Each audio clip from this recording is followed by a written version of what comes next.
Hello everyone, welcome back to my channel Vidyadhari vlogs. ನಾನು ನಿಮ್ಮ Vidya. Friends, ಇವತ್ತಿನ ವ್ಲಾಗ್ ಸ್ವಲ್ಪ ಡಿಫ್ರೆಂಟ್ ಆಗಿದೆ. ನನ್ನ ಡೈಲಿ ರೊಟೀನಲ್ಲಿ ಇದು ಒಂದು ಪಾರ್ಟ್. ಏನಪ್ಪ ಅಂತಂದರೆ, ನಮ್ಮ ಸನಿಗೆ ಒಂದು ತೀಟೆ ಜಾಸ್ತಿ ಆಗ್ತಾ ಇದೆ. ಅದಕ್ಕೆ ಮೇಲೇ ಇರಬೇಕು, ಮೇಲೇ ಕುತ್ಕೊಂಡಿರಬೇಕು, ಮೇಲೇ ಮಲ್ಕೊಂಡಿರಬೇಕು ಅಂತ ತೀಟೆ ಮಾಡ್ತಾ ಇರ್ತಾನೆ, ಹಠ ಮಾಡ್ತಾನೆ. ಸೊ ಬರ್ತಾ ಬರ್ತಾ ಮೇಲೇ ಇಟ್ಕೊಳ್ಳೋ ಅಷ್ಟು ಆಮೇಲೆ ಪ್ರಾಬ್ಲಮ್ ಆಗುತ್ತಲ್ವಾ ಕೆಲಸ ಮಾಡ್ಕೊಳ್ಳೋದಕ್ಕೆ. ಅದಕ್ಕೆ ಹಾಗಾಗಿ ನಾನು ಆನ್ಲೈನಲ್ಲಿ ಒಂದು ಚೇರ್ನ ಬುಕ್ ಮಾಡಿ ತರಿಸಿದ್ದೀನಿ. ಸೊ ಇದು ಬಂದು ನಾನು ಬುಕ್ ಮಾಡಿ ತರಿಸ್ಕೊಂಡಿರೋ ಚೇರ್. ಇದು ಮೇಲೆ ಬಾಕ್ಸ್, ಇನ್ನು ಒಳಗಡೆ ಇವಾಗ ಓಪನ್ ಮಾಡ್ತಾ ಇದ್ದೀವಿ.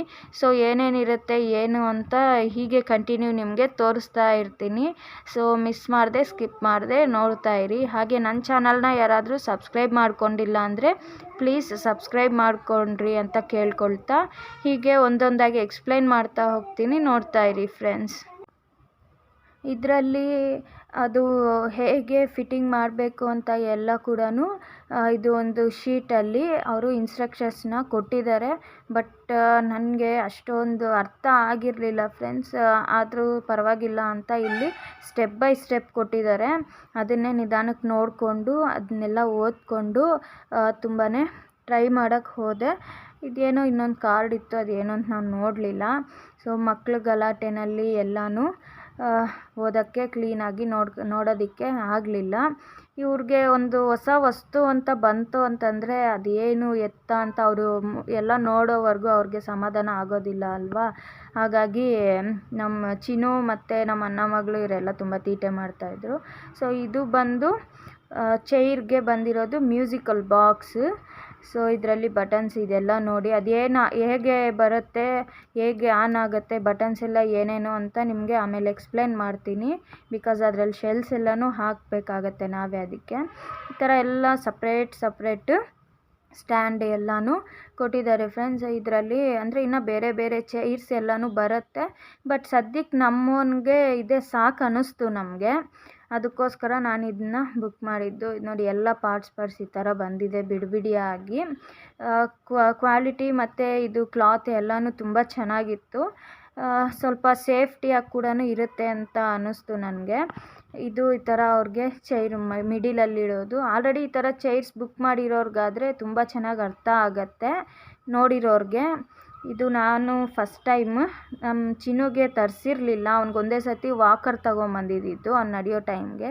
ಸೊ ಇವನು ಸ್ವಲ್ಪ ಚಿಕ್ಕವನು, ದೊಡ್ಡವನಿಗಿಂತ ತೀಟೆ ಜಾಸ್ತಿ ಅಂತ ಕಂಟ್ರೋಲ್ ಮಾಡೋಕ್ಕೆ ಈ ಥರದ್ದೊಂದು ಆರ್ಡ್ರ್ ಮಾಡಿ ತರಿಸಿರೋದು.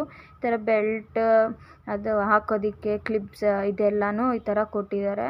ಇದು ನೋಡಿ ಚೈರ್, ಇದು ಮೇಲೆ ಹಾಕೋದು ಕ್ಲಾತ್ ಇದೆಲ್ಲನೂ ವಾಷಬಲ್ಲು, ತುಂಬ ಚೆನ್ನಾಗಿದೆ. ಇದು ಸೇಫ್ಟೀಸ್ಗೆ. ಸೊ ಅದಕ್ಕೆ ಕ್ಲಿಪ್ಸ್ ಎಲ್ಲನೂ ಕೊಟ್ಟಿದ್ದಾರೆ. ಒಂಥರ ನಾವು ಡೈಪರ್ ಥರ ಹಾಕ್ತೀವಲ್ಲ ಆ ಥರ ಹಾಕಿ ಮಲಗಿಸೋದು, ಇದೆಲ್ಲ ಸಿಕ್ಸೋದು ಚೇರ್ಗೆ. ಅದು ಕಂಬಿಗಳು ಎಲ್ಲ ಫಿಟ್ಟಿಂಗ್ ಎಲ್ಲ ಆದಮೇಲೆ ಇದು ಕಲರ್ಫುಲ್ಲಾಗಿರುತ್ತೆ ಅಂದ್ಬಿಟ್ಟು ನಾನು ಈ ಕಲರ್ನ ಚೂಸ್ ಮಾಡಿಕೊಂಡೆ, ಅವನಿಗೂ ನೋಡೋಕ್ಕೆ ಚೆನ್ನಾಗಿರುತ್ತೆ ಅಂತ. ಸೊ ಫಿಟ್ಟಿಂಗ್ ಮಾಡೋಕ್ಕೆ ತುಂಬಾ ತಲೆ ತಿಂದುಬಿಡ್ತು, ತುಂಬಾ ಲೇಟ್ ಆಯಿತು. ಆದರೂ ತಲೆ ಕೆಡಿಸ್ಕೊಂಡು ಯೋಚನೆ ಮಾಡಿಕೊಂಡು ಫಿಟ್ಟಿಂಗ್ ಮಾಡಿದೆ. ಫೈನಲಿ ಇದು ಬಂದು ಲುಕ್ ಫ್ರೆಂಡ್ಸ್. ಹೇಗಿದೆ ಅಂತ ಕಾಮೆಂಟ್ ಮಾಡಿ. ಆ್ಯಂಡ್ ಇಲ್ಲಿ ಬಂದು ಆ ಮ್ಯೂಸಿಕಲ್ ಬಾಕ್ಸ್ನ ಫಿಟ್ ಮಾಡೋದು ನೋಡಿ. ಈ ಬಾಕ್ಸ್ನ ಈ ಥರ ಕೊಟ್ಟಿದ್ದಾರೆ ಅಲ್ವಾ, ಅದಕ್ಕೆ ಹಾಕಿಬಿಟ್ಟು ಅಲ್ಲಿ ಫಿಟ್ಟಿಂಗ್ ಮಾಡೋದು. ಇದಕ್ಕೆ ಶೆಲ್ಸ್ ಹಾಕಬೇಕಿತ್ತು, ಅದಕ್ಕೆ ನಾನು ಇನ್ನೂ ಅದನ್ನ ಫಿಟ್ ಮಾಡಲಿಲ್ಲ. ಈ ಥರ ಬರುತ್ತೆ ಸೈಡಲ್ಲಿ. ಇದು ಬಂದು ನಮಗೆ ಆ ಕಡೆ ಈ ಕಡೆ ಕೂಡ ಇರುತ್ತೆ. ಎರಡು ಅಟ್ ಎ ಟೈಮ್ ಪ್ರೆಸ್ ಮಾಡಿಕೊಂಡು ನಾವು ಚೈರ್ನ ಬಗ್ಗಿಸ್ಕೊಬೋದು. ಸೊ 3 ಆ್ಯಂಗಲ್ಸಲ್ಲಿ ಬರುತ್ತೆ ಅದು ಬೆಂಡ್ ಆಗೋದು. ಸೊ ನಾವು ಮಗುನ ಮಲಗಿಸ್ಕೊಬೋದು ಮತ್ತು ಕೂರಿಸ್ಕೊಬೋದು, ಆ ಥರ ಎಲ್ಲ ಇರುತ್ತೆ. ಹಿಂದೆಗಡೆ ಸೇಫ್ಟೀಸ್ ಬೆಲ್ಟ್ಸ್ ಎಲ್ಲನೂ ಕೊಟ್ಟಿದ್ದಾರೆ. ಆಮೇಲೆ ಇದು ಬಂದು ಮೇಲೇ ಈ ಥರ ಸಿಕ್ಸೋದು. ಇದು ಫುಲ್ ಕಲರ್ಫುಲ್ಲಾಗಿ ಕಾಣಿಸುತ್ತೆ ಅಲ್ವಾ. ಸೊ ಮಕ್ಕಳಿಗೆ ನೋಡೋದಕ್ಕೂ ತುಂಬ ಚೆನ್ನಾಗಿರುತ್ತೆ. ಡಾಲ್ಸ್ ಬಂದು ಇನ್ನು ಬೇರೆ ಕಲರ್ಸ್ ಇದ್ದಿದ್ರೆ ಚೆನ್ನಾಗಿರೋದು. ವೈಟ್ ಆಗಿರೋದ್ರಿಂದ ಅವ್ನಿಗೆ ಅಷ್ಟು ಅಟ್ರ್ಯಾಕ್ಟ್ ಆಗಲಿಲ್ಲ. ಸೊ ಅವನಿಗಂತೂ ಹೊಸದು ಇದರಲ್ಲಿ ಹಾಕಿರೋದಕ್ಕೆ ತುಂಬ ಖುಷಿಯಾಗಿ ಎಂಜಾಯ್ ಮಾಡ್ತಾ ಇದ್ದಾನೆ ಹಾಕಿದ್ದಕ್ಕೆ. ನೋಡಿ ಈ ಥರ ಆಟ ಆಡ್ಕೊಂಡಿದ್ದ. ಅವನ ಬೊಂಬೆಗಳಿಗಿಂತ ಸೈಡಲ್ಲಿ ಇರೋದು ಕಲರ್ಸ್ ಆಗಿ ಅದನ್ನು ಚೆನ್ನಾಗಿ ನೋಡಿಕೊಂಡು ಎಂಜಾಯ್ ಮಾಡ್ತಾ ಇದ್ದ ಕಿರ್ಚ್ಕೊಂಡು. ಇನ್ನು ನಮ್ಮ ಚಿನ್ನುಗೆ ಅವ್ರಿಗೆ ಕೂಡ ತುಂಬ ಇಷ್ಟ ಆಗಿತ್ತು.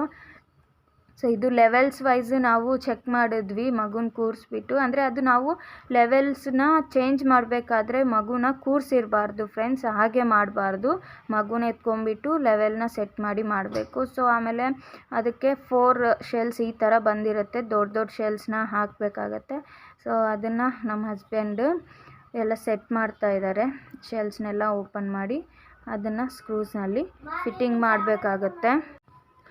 ತುಂಬ ಕೇರ್ಫುಲ್ಲಾಗಿನೂ ನೋಡ್ಕೊಬೇಕು ಅಂತ ಮಗುನ ಕೂರಿಸಿದಾಗ ಅಂತಲೂ ಹೇಳ್ತಾ ಇದ್ದರು ನಮ್ಮ ಯಜಮಾನ್ರು. ಸೊ ಅದನ್ನೆಲ್ಲ ಚೆನ್ನಾಗಿ ಕ್ಲೀನಾಗಿ ಫಿಟ್ಟಿಂಗ್ ಎಲ್ಲ ಆದಮೇಲೆ ಸ್ಕ್ರೂ ಇದೆಲ್ಲನೂ ಆಮೇಲೆ ಅದಕ್ಕೆ ಇಡಬೇಕು ಅಂತ ಪ್ಲ್ಯಾನ್ ಮಾಡ್ಕೊಂಡಿದ್ವಿ. ಸೊ ಅದಕ್ಕೂ ಮುಂಚೆ ನಿಮಗೆ ಅದು ಸೌಂಡ್ ಇದೆಲ್ಲನೂ ಹೇಗೆ ಬರುತ್ತೆ, ಯಾವ್ಯಾವ ಬಟನ್ ಏನು ಎಕ್ಸ್ಪ್ಲೈನ್ ಮಾಡಿಬಿಟ್ಟು ಆಮೇಲೆ ಫಿಟ್ಟಿಂಗ್ ಮಾಡೋಣ ಅಂತ ಅಂದ್ಕೊಂಡೆ ಫ್ರೆಂಡ್ಸ್. ಸೊ ಇದು ಬಂದು ಆನ್ ಮಾಡೋದು. ಈ ಬಟನ್ ಬಂದು ಅದು ವೈಬ್ರೇಟ್ ಆಗ್ತಾ ಇರುತ್ತೆ ಉಯ್ಯಾಲೆ ಎಲ್ಲ. ಸೊ ಮಸಾಜ್ ಥರ ಇರುತ್ತೆ ಅಂತ ಅಂದಿದ್ದಾರೆ. ಬಟ್ ನಮ್ಮ ಸನಿಗೆ ಅದು ವೈಬ್ರೇಟ್ ಆಗ್ತಾ ಇದ್ದರೆ ಅವನು ಸ್ವಲ್ಪ ಭಯ ಬೀಳ್ತಾ ಇದ್ದ, ಅದಕ್ಕೋಸ್ಕರ ಅದನ್ನು ಜಾಸ್ತಿ ಯೂಸ್ ಮಾಡ್ತಾ ಇರಲಿಲ್ಲ. ಸೊ ಇದೆರಡು ಬಂದು ಬ್ಲೂ ಕಲರ್ ಲೈಟ್ ಬರ್ತಿರೋದು ಕೆಳಗೆ ಮೇಲೆ, ಇದೆರಡೂ ಮ್ಯೂಸಿಕಲ್ದು. ಆಮೇಲೆ ಈಗ ಪ್ರೆಸ್ ಮಾಡ್ತಿದ್ದಾನಲ್ವಾ ಅದು ಕಮ್ಮಿ ಮಾಡೋದು ವಾಲ್ಯೂಮ್ನ, ಇವಾಗ ಅದು ಜಾಸ್ತಿ ಮಾಡೋದು, ಆ್ಯಂಡ್ ಇದು ಆಫ್ ಮಾಡೋದು. ಫೈನಲಿ ನಮ್ಮಮ್ಮ ಅವನ್ನ ಚಿಕ್ಕದಾಗಿ ಈಗೆಲ್ಲ ತೂಗೋ ಹಾಗಿಲ್ಲ, ಆದರೆ ಸುಮ್ಮನೆ ಲೈಟಾಗಿ ನಿಧಾನಕ್ಕೆ ಹಂಗೆ ಇದು ಮಾಡ್ತಾಯಿದ್ರು. ಯಾಕಂದರೆ ಅವನು ನಿದ್ದೆ ಮಾಡ್ತಾ ಇದ್ದ ಅದರಲ್ಲೇ, ಅದಕ್ಕೋಸ್ಕರ ಅವನಂತೂ ತುಂಬ ಎಂಜಾಯ್ ಮಾಡ್ತಾ ಇದ್ದಾನೆ. ಪ್ರಾಡಕ್ಟ್ ಅಂತೂ ನಮ್ಗೆ ತುಂಬ ಇಷ್ಟ ಆಯಿತು ಫ್ರೆಂಡ್ಸ್. ಅವನ ಪಾಪ ಅವನು ಹಳೆ ಉಯ್ಯಾಲೆನ ನೋಡ್ಕೊಂಡಿದ್ದ. ನಾನು ಅದು ಅಲ್ಲೇ ಇದೆ, ನಾನು ಹೇಗೆ ತೂಗ್ತಾ ಇದ್ದೀನಿ ಅಂತ ಡೌಟ್ ಬರ್ತಿತ್ತು. ಹಾಗೆ ನಿದ್ದೆ ಮಾಡಿಬಿಟ್ಟ ಫ್ರೆಂಡ್ಸ್. ಸೊ ಇದು ನಮ್ಮ ಹೊಸ ಚೇರ್ನ ಕತೆ. ನಮ್ಮ ಸನಿಗೆ ಹೇಗಿದೆ ಏನು ಅಂತ ನನಗೆ ಲೈಕ್ ಮಾಡಿ, ಶೇರ್ ಮಾಡಿ ಆ್ಯಂಡ್ ಕಾಮೆಂಟ್ ಮಾಡಿ ಫ್ರೆಂಡ್ಸ್. ಬಾಯ್ ಬಾಯ್.